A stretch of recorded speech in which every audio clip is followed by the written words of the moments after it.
Welcome to the Magical Mystery School, and thank you so much for coming back. So, astrology lesson 28. And in case you didn't notice, I forgot lesson 26. I don't know. I got messed up. Anyway, so there's no lesson 26, so just keep that in mind. Don't get confused. All right, so what we're going to talk about today is the transits, the future, but with Venus and Mars and what that does in your chart. So we'll just start with Venus. And remember, Venus is only the furthest it ever gets away from the sun is 48 degrees. And again, this is a very brief transit, kind of like the sun. You know, it zooms around. I think it goes around the sun in like 225 days or something like that. And but it does go retrograde, but only once every about 18 months or so for about 6 weeks. So when we're looking at Venus in our chart and when it's moving, it's what we're attracting into our life. You know, it's love, creativity, maybe some money, a little social work, things like that. Social work, I don't mean social work, I mean like relationships, social activities. Beauty, it's a good time to, you know, redecorate, buy clothes, things like that. So usually Venus transits, even the squares and oppositions, are actually pretty nice. I mean, like, we can deal with them pretty well. It's not a smash you on the head like Mars is going to be here in a minute.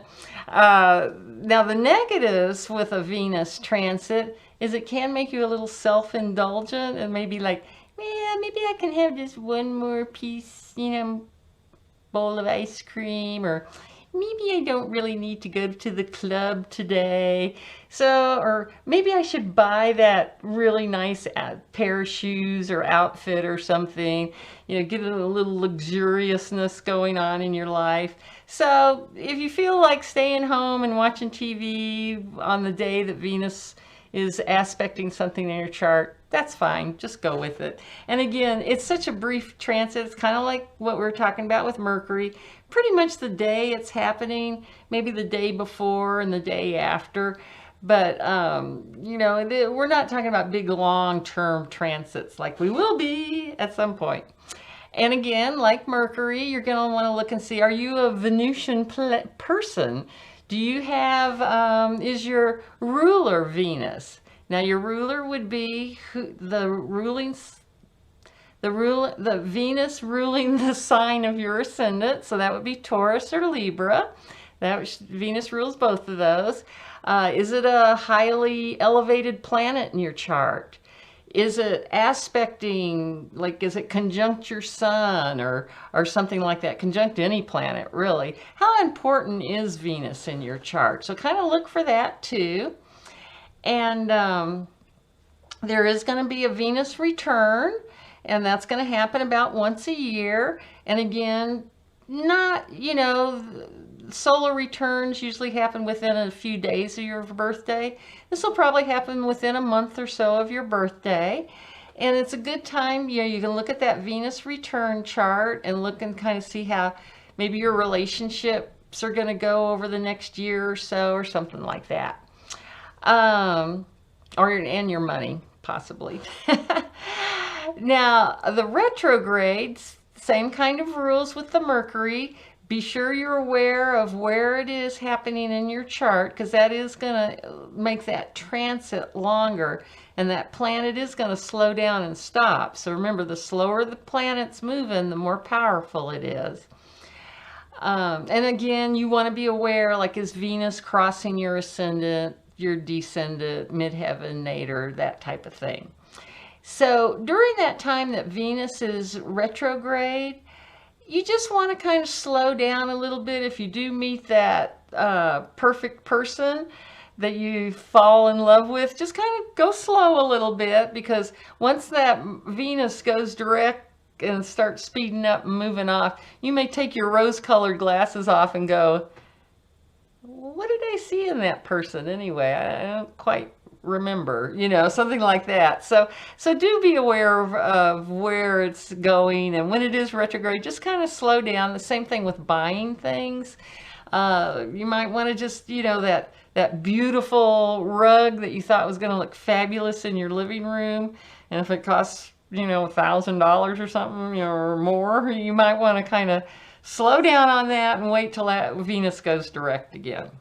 Okay, so that's Venus in your chart. Now let's talk about Mars.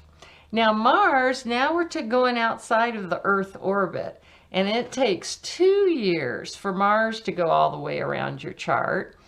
And it's going to spend about 6 weeks, 2 months in a sign or in a house. And again, same thing. Check and see when it's crossing your ascendant, when it's on the midheaven, that kind of thing.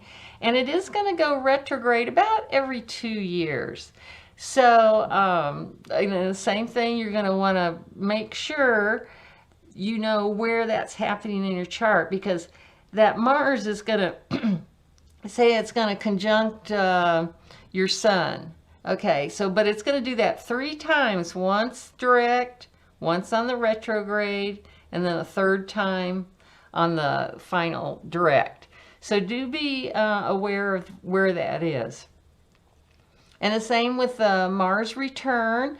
It's a good time to just to kind of make your intentions for the next 2 years. And I'll talk a little bit more about that in a few minutes. So let's just talk about Mars in general first. Okay, now Mars is a very strong, energetic energy. In the old days, they used to call it a malefic. Mars and Saturn were the 2 malefics, and Venus and Jupiter were the 2 benefics. And so they were like, when, you know, Mars is doing something in your chart, you know, bad things can happen. Well, you could be more accident prone or something like that. That's very possible. And the main thing is, it's just, if you've got Mars like conjuncting your sun, you're just going to have a lot of energy running in your body. So, so you do need to get that energy out, right? So, and Mars energy, you know, and you got to think about what kind of person you are. If you're an Aries and you're already super confident and all this kind of stuff, Mars energy might make you a little too confident, you know, and telling everybody what to do and that sort of thing. But if you're sort of a meek, mild person, getting that Mars going over your ascendant or something like that might be the best thing that happened to you. You can stand up for yourself and have a little bit more confidence and such. So sort of the negative parts of Mars energy is the bullying, fighting, angry, you just get pissed off over things and that kind of thing. But a more healthy way to use that energy is, so if you do have a Mars transit, you know, make sure you've got some exercise routines going on. Get that energy out of your body. If you're into sports, go, you know, play tennis, frisbee golf, whatever the heck it is, to get that energy moving and out of you. Even watching sports is helpful. Go into action movies, you know, where people are beating each other up, but at least they're doing it on the movie screen and you're not having fights at home and that sort of thing. But do remember that Mars is our protector. So Mars is taking care of us, and it's also can be considered very constructive in that it can be building things. Now, Pluto, the higher octave, kind of destroys everything and takes it down to the foundation to rebuild it. The Mars energy, it can do that, but it can also be remodeling and fixing things up and such. And I would be remiss if I didn't talk about the sex drive. Yes, Mars is our sex drive. So if you're having like squares and oppositions, the more difficult transit, you may be going through a phase where it's like everything you try, you know, it's just like, I can't get laid. You know, I mean, something like that might be going on, you know, or you just can't attract anybody.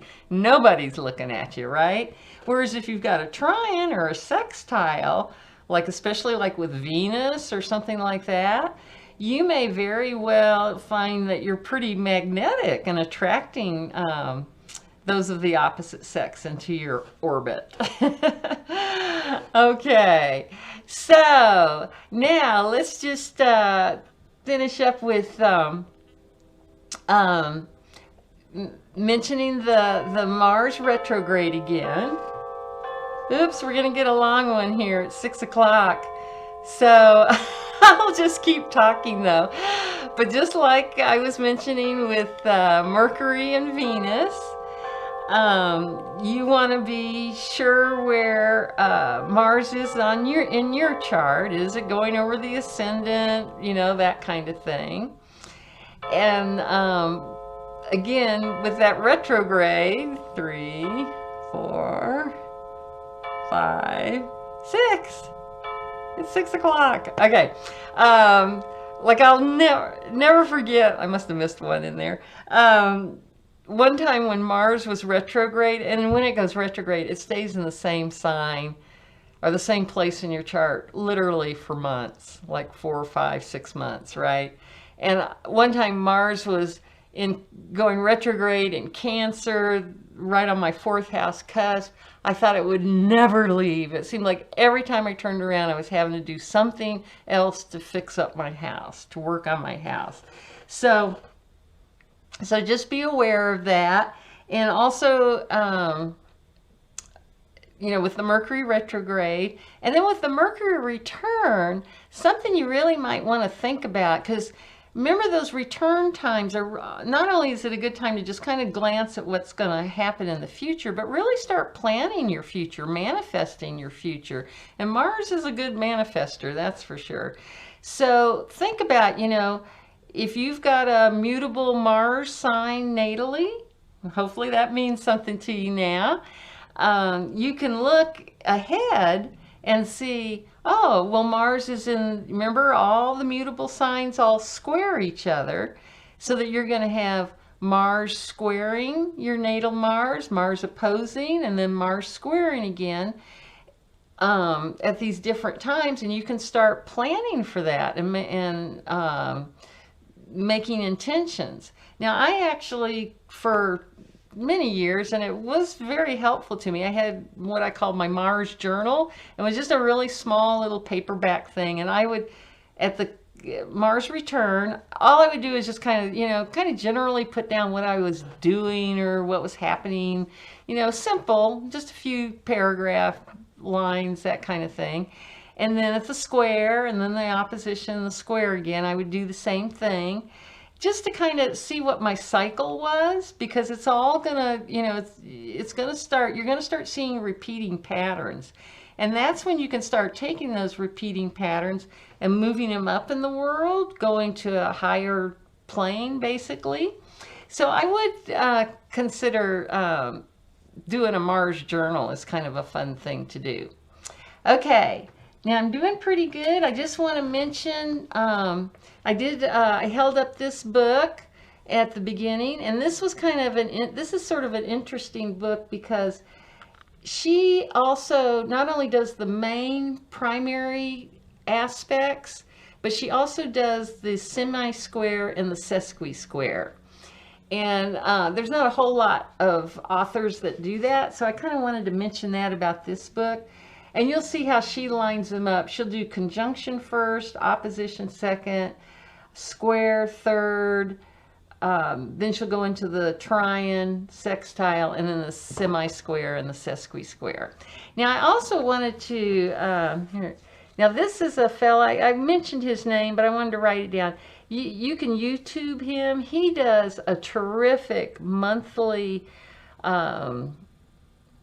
report, basically, on what's going on astrologically with all the transits. And you guys know enough now that this is really going to be meaningful to you. So I would encourage you to look for him on YouTube. And I don't think he does charts, personal charts anymore. And I think he does some teaching, but he doesn't do like beginner teaching. I think he does like advanced teaching. So, but you've learned a lot in this, what we've been going through. And then I also wanted to mention this gal. This is the name of her website, Denise Knight Divination, but Spiritual Growth Tarot and Astrology is her YouTube channel. And on her YouTube channel, she does a weekly astrological report.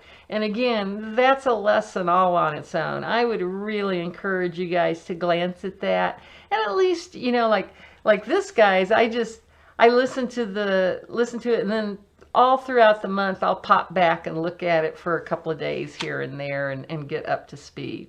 But she's great too, and she also she still does do readings. So if you want to do a reading, get a reading done for yourself. And like I said, I still get a reading done once a year. I mean, people say, well, why? You know so much about astrology, why'd you do that? Well, because you never can see yourself the way somebody, you know, an outside person can see your chart. They can just kind of, she always gives me information that I hadn't thought of before. So I'll give you her name too at some point in the future. So, okay, so thank you guys very much. I really appreciate you being here and watching my channel. Remember to like and subscribe. And just remember, funny things from there to here, from here to there, Dr. Zeus, funny things are everywhere. So have a great time, and we'll see you next time. Thank you guys, and we'll go to and do Jupiter. Bye-bye.